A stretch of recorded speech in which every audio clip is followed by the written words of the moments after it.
Har bir murojaat ortida inson qadri va uning orzu-istaklari mujassam. Temirchi maskani mahallasida yashovchi Ozod Qurbonboyev tuman hokimi qabulida bo'ldi. U Hazoras bulbullari kitobining taqdimotini o'tkazishda amaliy yordam so'radi. Murojaat qisqa fursatda ijobiy hal etildi.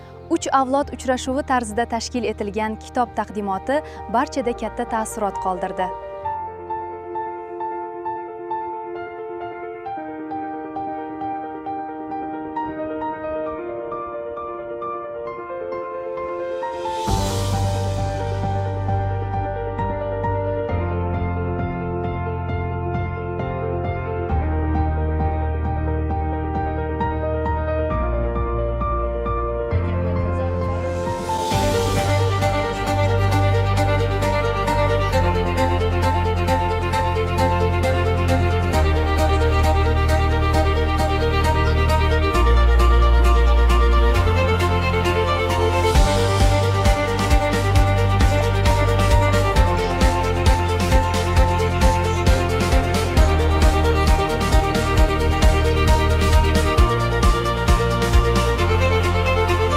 Bugün Hazaras tumanında hakimiyetliki tomonidan juda yaxshi bir tadbir o'tkazildi.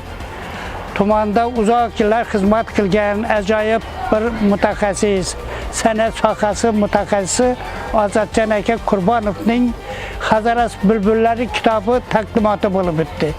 Taqdimotda 3 avlod vakillari qatnashdi. Ozod aka davrida birga ishlashgan qariyalar, o'rta yoshlar san'atkorlar, shogirdlari hamda nihol bolalar oromgohining yoshlari qatnashdi. Taqdimot juda yaxshi o'tkazildi. Ozod aka bilan birga ishlashgan xodimlar, shogirdlari kitob haqida, kitob taqdimoti haqida, Ozod aka haqida o'zining juda yaxshi fikr mulohazalarini bildirdilar.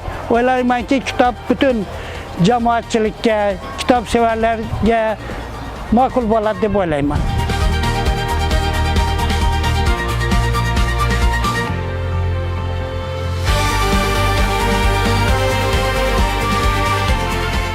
Tadbirda ijodkorga tuman hokimining tashakkurnomasi va esdalik sovg'alari topshirildi.